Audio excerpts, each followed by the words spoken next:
In a chop shop on the back street of the city, an old doctor grumbles over a patient with a serious gut wound.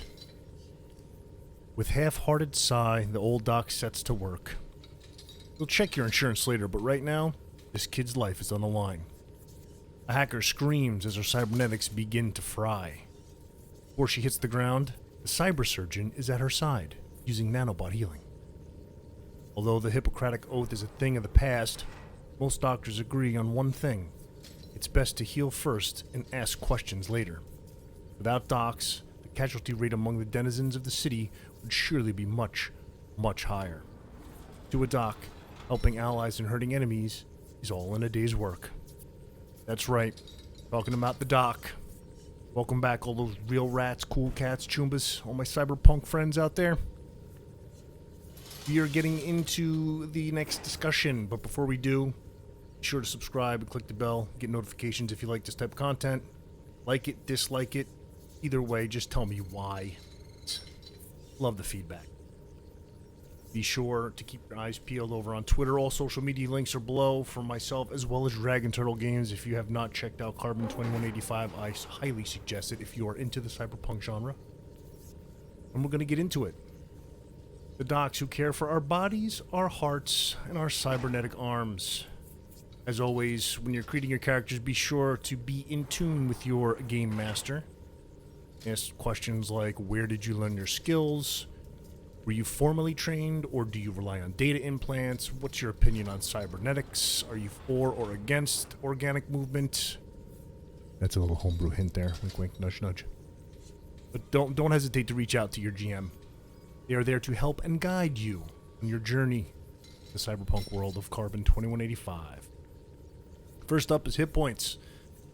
Your hit die, as a doc, is the 1d8 per level. Hit points at first level is 8 plus your constitution modifier. Higher levels, it's 1d8 or 5 plus your constitution modifier per doc level. Now, at any time, feel free to pause. Like right now, there's a good piece of information on the screen. If you are looking for this as research purposes, pause it now. You will see also other areas to pause. You need to if I'm going too fast. Trying to keep these short and sweet. Next up is your proficiencies. Now, while we will show the big grid, we added a little bit here with your starting proficiencies. So for armor, you get your light armor, medium armor, and helmets. Weapons are melee, pistols, submachine guns, and shotguns. Your saving throw is of the mind. And you get to choose 3 skills from bureaucracy, gambling, history, mechanics, medicine, perception, persuasion, religion, and sense motive. Pretty long list there, so feel free to pause at any time to run that back. Next up, we get into the overall grid. You can see here easily from 1st level through 10th level all of your proficiency bonuses that you will gain, as well as any features that you will gain. We're going to go through these in detail here right now. You can see at 1st level you get your specialty, right? You see that? Well, we're going to get into that much, much deeper, because there are 2. There is the combat medic and the cyber surgeon. Combat medic is up first. Combat medic focuses on combat support and taking out enemies. They are the toughest docs in the field. First up is a bonus proficiency. When you choose this specialty at level 1, you gain proficiency with heavy armor, assault rifles, and combat shotguns. Next up is distraction. You know how to create a distraction or diversion to keep your allies alive. First level, when you or an ally is attacked by a creature that you can see within 30 feet, you can use your reaction to impose disadvantage on the attack roll. You can use this feature a number of times equal to your tech modifier. After a long rest, you gain them all back. A beautiful thing. Next up is precision aiming. This comes in at 3rd level and allows you to focus all you know about medicine and engineering to deal extra damage to vulnerable parts of your target. When you hit with an attack, you automatically deal maximum damage for that attack. Once you use this ability, you must finish a short or long rest before you can use it again. Not too bad. Next up is head down, hard at work. Learn to utilize cover more effectively when administering aid. This comes in at 6th level. When behind any cover, take the dodge action or spend your action healing another creature, you count as being in total cover till the end of your next turn. Very interesting one. Very good one to note down. Hint, hint, Wink, wink, pause it. Write it down. Last up, we're going to have defensive combat experience. Learn to keep yourself safe in the field and know when to move or stay still. This one comes in at 10th level, so you're looking at endgame here, but at 10th level, you may take dash, dodge, disengage, or hide as a bonus action in your turn. Combat medic is pretty beefy. Next, we're going to talk about the cyber surgeon. Cyber surgeon focuses on healing creatures and using advanced cybernetics. First up in their arsenal is boosted healing. You have developed extremely advanced nanobots for use with your medical implant. First level, when using your basic healing ability, creature regains a number of hit points equal to 2d8 plus your tech ability. Next up, we hit bedside manner, and that's sweet. This comes at first level. You gain proficiency in 1 additional language and 2 skills of your choice from, get ready to pause it, bureaucracy, investigation, persuasion, persistence, and sense motive. Being it and shown on the screen right there slowed it down just a little bit. Hopefully it wasn't too fast for you. Next up is touch of respite. You've learnt to alleviate symptoms and strengthen one's immune system. Third level, as an action, you're able to touch a willing creature, either cure them of 1 disease or give them 5 temporary hit points. Those temporary HP last for an hour or until they are depleted.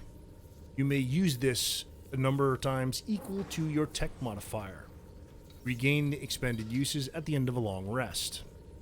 Next up, we are going to talk about Cybernetics Specialist. You are an expert at restoring the flesh and treating cybernetics. This one comes in at 6th level. And whenever you restore hit points to a creature that has tier 1 or above cybernetic implants, they regain additional hit points equal to the number of those implants. Another very interesting one, and if used wisely, could possibly be OP. Always discuss with your GM. Last up, multi-process cybernetic treatment. Such a mouthful. You program dozens of microscopic nanobots capable of healing the wounds of multiple creatures with a quick burst of processing power. Now, this is an endgame one, 10th level. As an action, choose up to 6 creatures in a 30-foot radius. Each target regains hit points equal to 3d8 plus your tech ability modifier. This may be used once per long rest. Basically an OP AoE healing. Pretty darn interesting. Now, briefly mentioned that medical implant earlier there, going through the specialty. I'm going to talk a little bit about it and some of the additional stuff. Medical implant in the palm of your hand. You could have it elsewhere. Again, it could be flavor with your GM. Talk with them. Originally designed for surgeon, these medical implants have become more and more popular and use specialized nanobots to heal. You can use yours in multiple ways depending on your specialty, but all implant users are capable of at least the following 2 abilities from first level. First one up, your basic healing. Using an action, you touch a willing creature. Now you heard that right. This action is touch.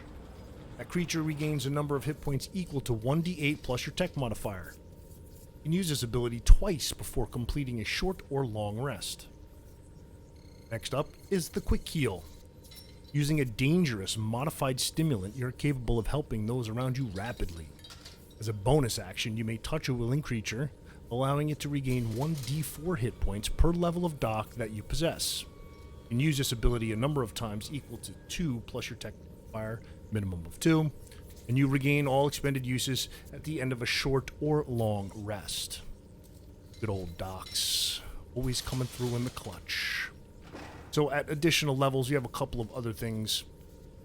At 2nd level, you'll get Cybernetics Expert, where you gain the ability to repair cybernetics, computers, and tech.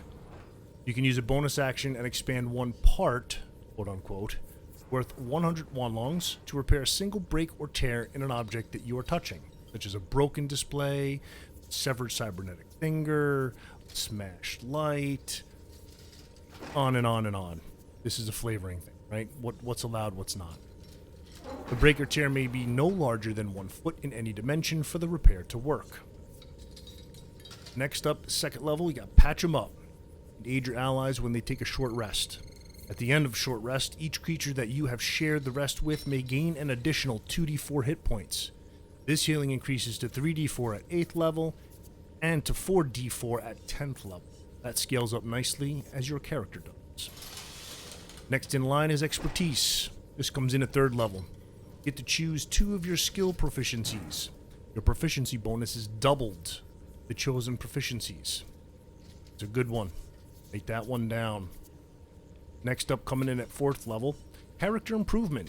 Now this will hit again at 8th level, and you can increase ability score of your choice by 2, or 2 ability scores by 1. If that's not too confusing for you.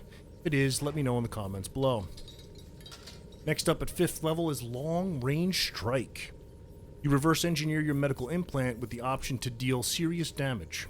As an action, you can shoot a beam of life-draining energy from your palm. You're proficient in this attack. Make a range attack against a target within 150 feet. That's right. Long range strike. 150 foot range is pretty nice. On a hit, the target takes 3d10 radiation damage. You can use your medical implant this way 3 times before completing a long rest. Next up, we're going to talk about the line of sight stabilizers. This comes in at 7th level, and you have developed microtechnology that can fly to and stabilize an injured creature. As an action, choose an unconscious creature within 30 feet of you and not behind total cover. That creature is stabilized. In 1d4 rounds, the target also regains 1 hit point and returns to consciousness. You may use this feature a number of times equal to your tech ability modifier, minimum of 1, and at the end of a short or long rest, you can regain all expended uses of this ability. And last, and definitely not least, the HARS. I got the abbreviation here because it didn't all fit on the slide. So, it is the Hyper Advanced Resuscitation Software. It's such a mouthful. You have learned to program nanobots that you can inject to save all but the most critically injured creatures. At 9th level, you may touch a creature that has been dead for no longer than 10 minutes. You heard that correct. This is your resuscitation, resurrection. The bots do cost 20,000 longs of medical supplies per use, and the target returns to life with 1 hit point. This effect cannot return a creature to life that has died of old age, nor can it restore any missing body parts. So if you lose your junk, you're not going to be able to revive it. No resuscitation. Sorry about that. That's pretty much going to wrap it up here for the doc. Appreciate you stopping by, checking it out. Be sure to like and subscribe. Leave me some feedback down in the comments. All the social media is down in the comments, or excuse me, the details below. You'll see my social media. You'll see social media for Dragon Turtle Games, the creators of Carbon 2185. And last but not least, as always, Syrinscape. Click that link. Get the software. It's perfect for all your tabletop needs. Trust me, I've used it for years, and I love every minute. Next up, I believe, is the Enforcer. So, stay tuned. We'll see you next time.